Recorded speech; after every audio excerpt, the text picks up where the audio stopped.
Hey Van Heist, welcome to week number 3 of virtual learning. This week is a special edition episode because this week is Earth Week. That means that Earth Day is happening on Wednesday, April 22nd. By the time you see this video, Earth Day may have already happened, or maybe it hasn't happened yet. That's why I like to call it Earth Week, because I like to take this whole week to remember to take care of the Earth and to be thankful for all the cool stuff that is within our awesome planet. So around me you will see a whole bunch of different plants. Now let's see, I'm trying to see the differences between the plants here.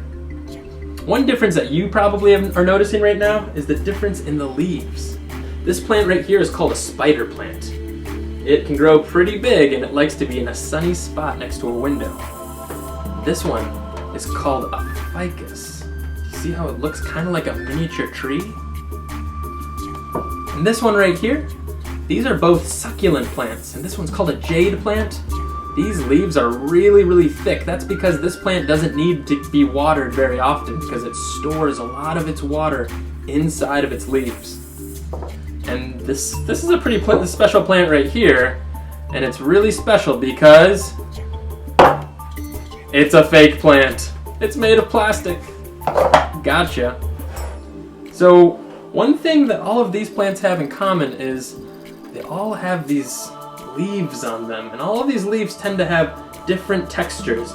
This one is long and smooth. These leaves feel a little bit more rough. And these leaves kind of feel waxy and a little bit bumpy. Ah, the great outdoors. It's wonderful to be outside. Okay. For this project, we're going to need to find some plant life or natural materials with interesting texture. Things that when you touch them with your hands, they make you wonder what that might look like when it's transferred onto paper. Let's go on a little texture hunt and see what we can find in our beautiful planet Earth.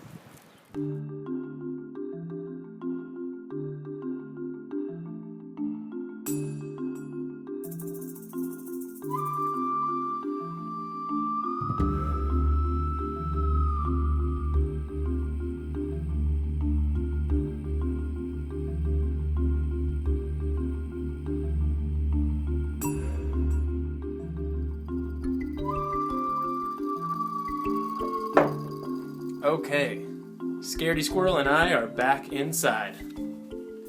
Hi, everybody. Alright, what kind of things did we find out there, Scaredy Squirrel? What kind of things out there in the whole wide world had good examples of texture? Okay, well, let's see here. We found this leaf right here. Okay, what kind of texture would you say that has, Scaredy Squirrel? It's pretty soft. Yeah, I'd say that's probably soft too. What's that big thing right there? Oh, this? This is a burrito. Scaredy Squirrel, I don't think that's a burrito. Are you sure? Yeah, I think I'm pretty sure that's a pine cone. Oh!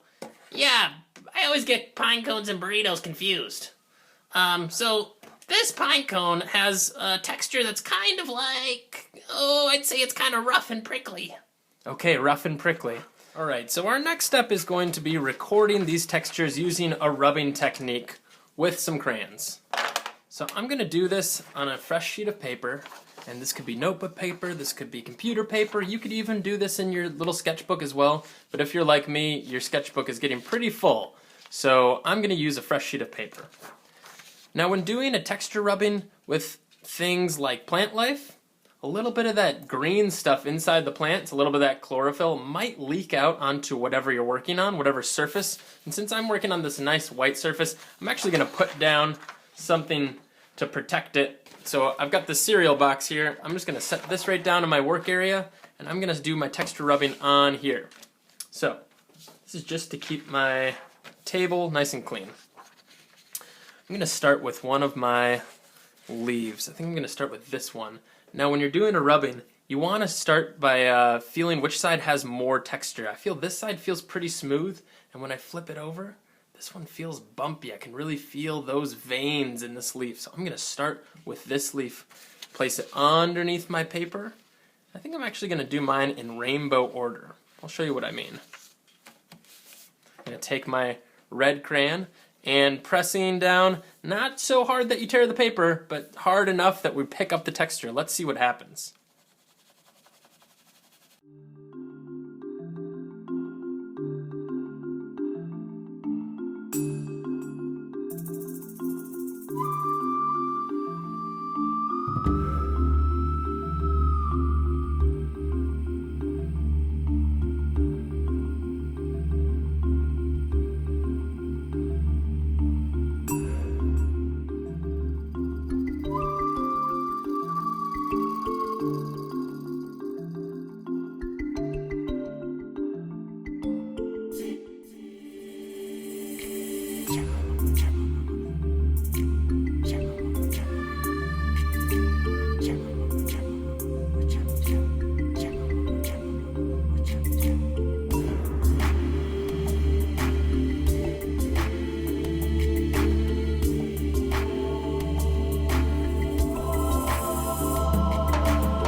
Wow, look at that. We got some really nice details here.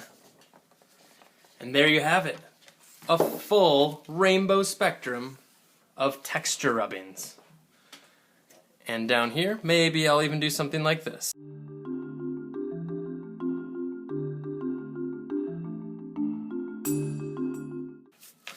And there you have it.